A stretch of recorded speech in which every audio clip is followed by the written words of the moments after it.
conflating happiness with satisfaction. That's not the same thing at all. Happiness will come and go in any relationship, marriage or otherwise, but satisfaction is different. That means that everybody is doing the job that they agreed to do. Women are living the lives they asked for. So I don't even think this is 100% about the men. I believe it's about Western women being unable to cope with the stress that they brought on themselves. So when I first heard this topic, the only relationship that benefits women is marriage. My mind went to thinking, what do women typically want out of a relationship? And my mind began to just go stability, um, protection, security, stability, consistency, reliability, all of those things. And so then the question becomes, okay, yes, a woman gets all of those things in marriage. Should something happen to her, let's say you cohabitat and you have children.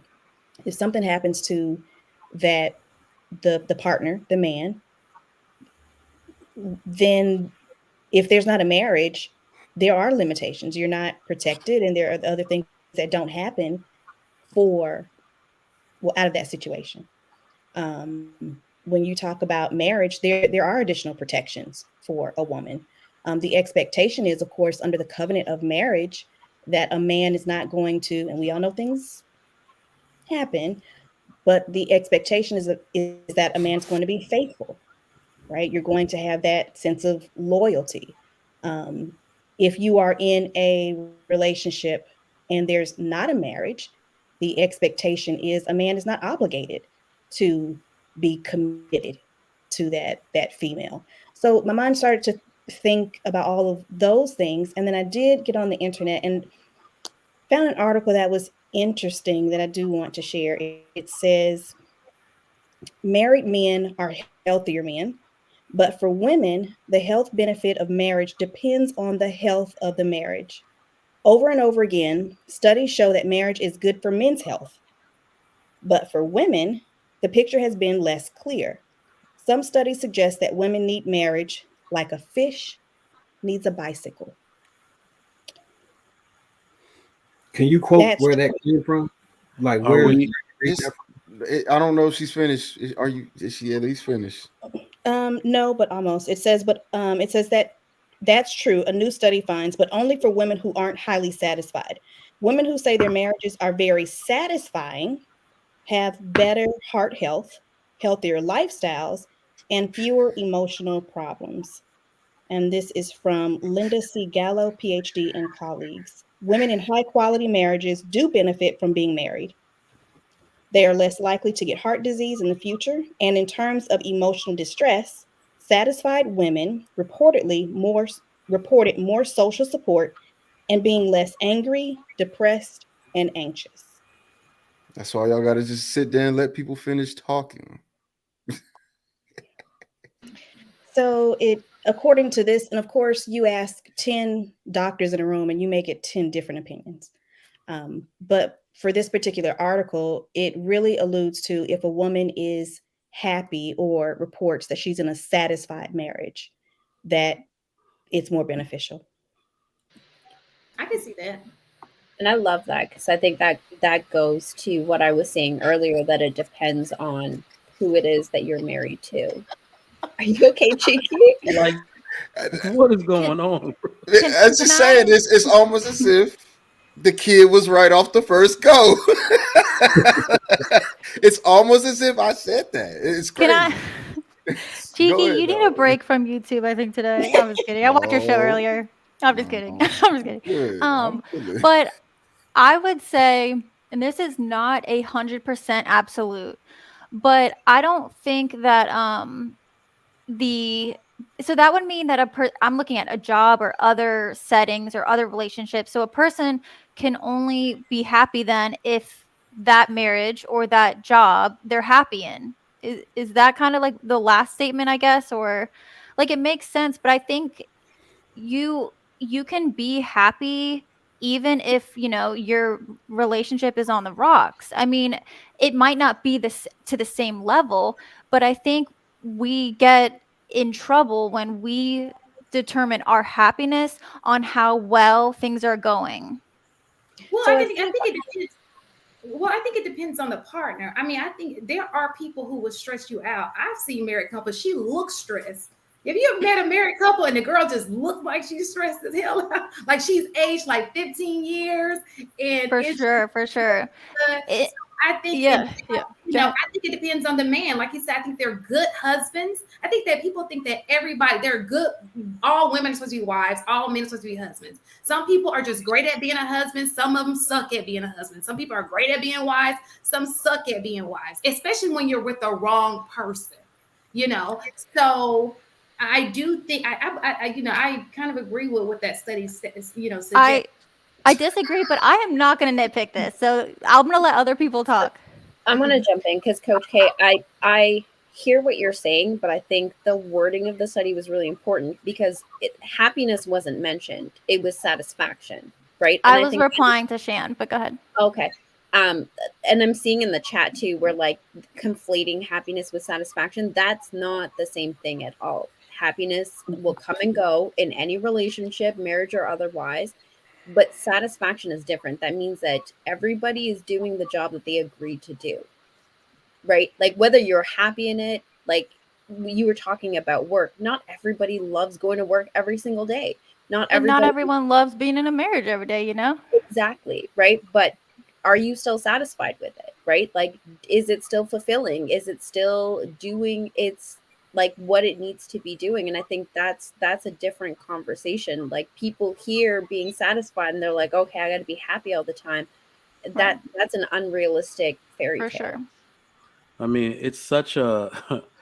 I think Tan said you ask 10 different doctors, you get 10 different answers. What I'll say is that you do 10 different studies, you'll get 10 different, set of answers. Because I mean, I look at this stuff in my leisure time. It depends on the type of women you ask and what region, their education level, their culture, right? It all and just to be real, if you ask a man or you take parameters for men about what satisfaction is, like I said, men have never changed. We all like the same things. That list becomes exponentially broader when you're asking a woman what satisfaction means. Because remember, and I'm going to drive this point all night long, women are living the lives they asked for. So I don't even think this is 100% about the men. I believe it's about Western women being unable to cope with the stress that they brought on themselves. We look at all the other statistics that are stress factors, right? I tell you all the time the average career span of a female corporate lawyer is 5 years, but she went to school for 8. She clerked for 2, only worked for 5. Right?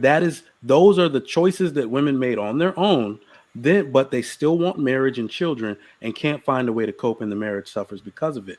These are the factors that it's really like, who are we asking about dissatisfaction, right? Because if you ask a woman who decided to scale back from work, she has time to take care of her kids, right? She's willing to live a frugal lifestyle until her husband's income increases. They have a small, nice little town home. She sees her kids every day. Ask that woman what satisfaction means, and you'll get a whole different answer. And it depends on the women. And I'll go back to because a lot of military families do this all the time, where the man is in the military, the woman doesn't work because on average, 2 to 3 years, they're moving, and the woman doesn't have a job. But some of them are happy, some of them aren't. So, I think with women, to Shan's point earlier, women are complicated creatures, just in general. It's not as easy to lump us all together the same way you're doing with men. Not all women have that same aspiration to work, quite frankly. Not all women have the same aspiration to be mothers, quite frankly. Um, Not all women have just the same aspirations in general. So when you talk about satisfaction, you ask You ask probably the 4 women on this panel, and you're not going to get all the same 4 answers. What satisfaction means to me might be different than what it means to Coach K or to Inez. It could be different to some degree. Um, but with this article, they're talking about satisfaction. You're talking about your health, uh, future heart disease, less likely to get heart disease. When you link it to science, just for a second, when people are stressed, and this is not man or women, when you're stressed, your body releases cortisol, right? And there's certain things that happen to your body just by being stressed. And that's whether you feel stress, you think you recognize stress or not, your body naturally releases cortisol. And then that also it has a negative impact on your organs and on your body. So scientifically, when you're stressed, it has a negative impact. So you can be in any relationship, marriage or otherwise. And if you're not happy, satisfied, whatever you want to call it, but that stress on your body, physically or mentally, will have a negative impact on your physical and mental well-being. To piggyback off Trigger Mike's point 10, do you think that the closer women get to the ideal modern mindset of being just a successful businesswoman and maybe having kids, maybe not, is that making them more or less happy? I think that probably also depends on the woman. It depends on their situation. So Yeah. you're saying the closer they get to an opportunity to have a business job, a corporate job, can you repeat that? So like the closer they get to the idea of like the Sex and the City type of lifestyle, right? Where you just the boss chick that's killing it and living downtown in New York. Because we've seen a recent example. I don't know if y'all remember, it was like a young lady, a beautiful young lady. She won like Miss America or something. She was a Yeah, lawyer. she off the show. Yeah, and she had a TV show. So she was at the pinnacle of everything: beauty, fame, wealth, and she Status. still took her life from herself. And like I don't have the studies in front of me, but I could have sworn I saw something that was saying today's women are on the highest number of antidepressants, and the link can be made from the correlation to what traditionally the opportunity or the traditional life of women back then and the trajectory is going in now. Do you think that those things are unrelated or there's a correlation? So when you talk about like the Sex and the City lifestyle, right? And the person, I know who you're talking about. She's right. She was a beautiful young woman who seemingly from the outside looking in had a lot going for herself. But we're not in her situation. We don't know her life. We don't know what other factors she had. Typically, when people are on the top, they're stressed to stay at the top. There's stress that we may not know about that could be contributing factors to maybe she feels that she's not going to get this, or maybe there's some financial benefit or something financial that could be revoked from not maintaining some level of being at her A game. Who knows? We'll never know. Same thing for what's his name? Oh my gosh, Ellen DeGeneres, Twitch.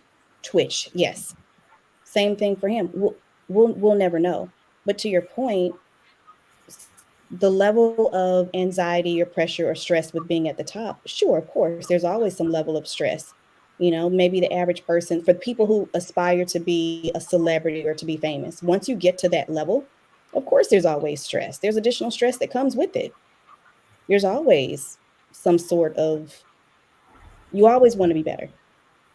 Typically, for So those people who are type A and you get that level of success, you always want more. Who wants to be complacent with that sort of success on that level that you're talking about? But does that level of success equate to happiness?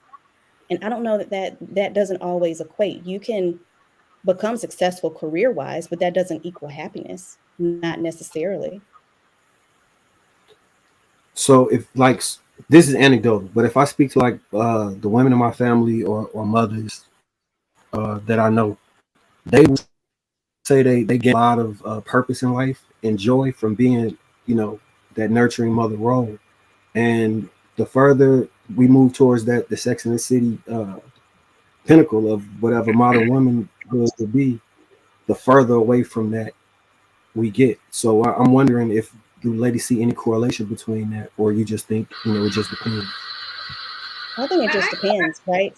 Some women find happiness and joy in taking care of the kids, being there when the child takes their first step, being there when the child says their first word, being at every baseball game, cheerleading function, volleyball, whatever the case may be. Right? There's some level of joy that happens when you're there for kids for some women. And then there's also some level of joy for some women you when you get your first promotion, when you make it over 50,000, when you make it past the six-figure mark. There's some level of joy and satisfaction in that. So I really do think it just depends. There's a different type of joy All in right, every. so Marcus, sorry, Marcus, I'm gonna answer your question because the ladies are being shy. no, I All was right, going to answer it too. So, it absolutely is correlated, and here's why. Now, I'm not gonna use any anecdote. I'm gonna use science. Maslow's hierarchy of needs. Women are more sensitive and they they fall prey to these needs far quicker than men do. There's a physiological need, right, for food and clothing. Then there's a safety need, which women also need more of than men. But the third one is where this thing that applies. Women have substituted the cosmopolitan lifestyle you're talking about for their third need for love and belongingness. Right now they're traveling more and pretending they're happy. They're taking pictures of the damn airplane wing like we give a damn where the fuck they're going. I'm sorry, where the hell they're going and stuff. They're telling themselves this is happiness, but it's false. That actual need for love and belongingness, like you said, comes from motherhood and being validated by marriage. A man wants me and I get to have his children. That is an actual biological need of theirs that can't be substituted by anything else. And like I said, the need for a man is not erased, it's delayed. So that antidepressant um, and all of that, the surge comes where they've had their fill of everything else and that emptiness sets in, right? That emptiness sets in and that third need becomes super apparent to them. And it's either too late and, and they start to become mature and realize that they didn't go about things the right way.